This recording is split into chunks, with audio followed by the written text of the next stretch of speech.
Okay, so have you ever been asked this before? And you're making an assumption that the world is this many years old. Were you I'm there not to making see? any Do assumptions you at know all. for sure the world is 14 billion years old? I'm sorry? Do you know for sure the world is? Were you there to see? Frustrating, isn't it? In this video, we'll be addressing this statement and why it's a terrible argument.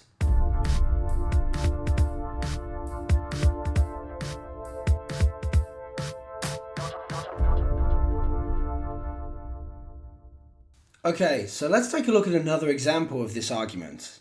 Do y'all guys believe in the Big Bang Theory? Well, that's a weird phrasing, but I'll just say yes to save time.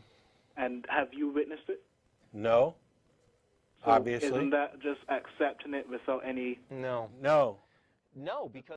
So firstly, we have to acknowledge that this is an example of a loaded question. This is a question with a false or questionable presupposition and is loaded with that presumption. The person asking the question does so knowing that the response will be a no, and uses this to lead the other person into a position where the validity of their argument becomes questionable, as they have now acknowledged an apparent inability to confirm their evidence through direct observation.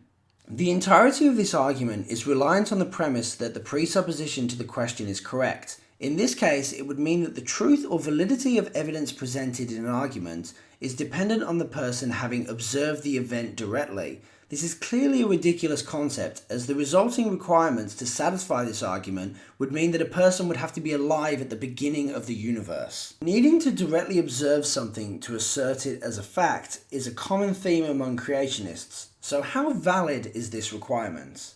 There is something that has to be observed to make assertions about facts, and that is evidence. Evidence allows us to work things out beyond a reasonable doubt.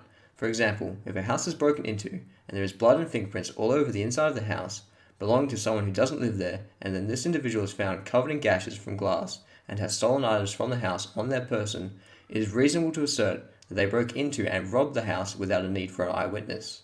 Similarly, we can use this to assert things in regards to evolutionary biology. A large range of evidence is used, such as fossils, retroviral DNA, sedimentary layers, comparative anatomy, geological evidence, similarities in DNA, similarities in embryos, observations of speciation, observations of genetic drift, and many more.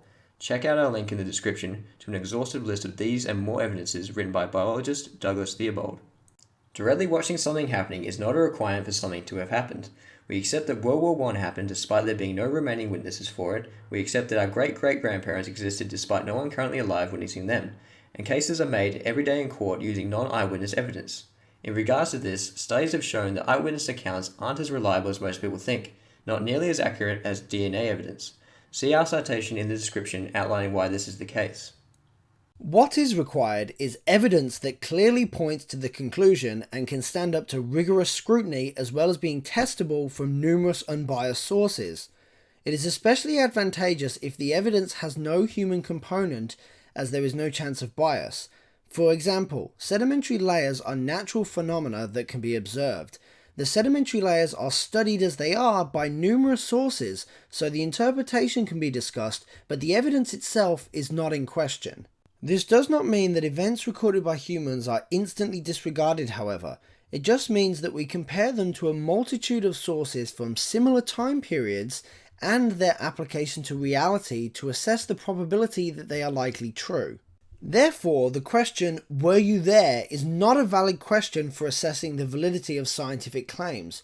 "What is the evidence?" is a far better question and makes a great deal more sense. It also allows for an honest intellectual discussion. Thanks for watching this video. You should hit that subscribe button right now and you'll get weekly videos in return. You should also consider liking this video and sharing it to help us raise the bar of public discourse.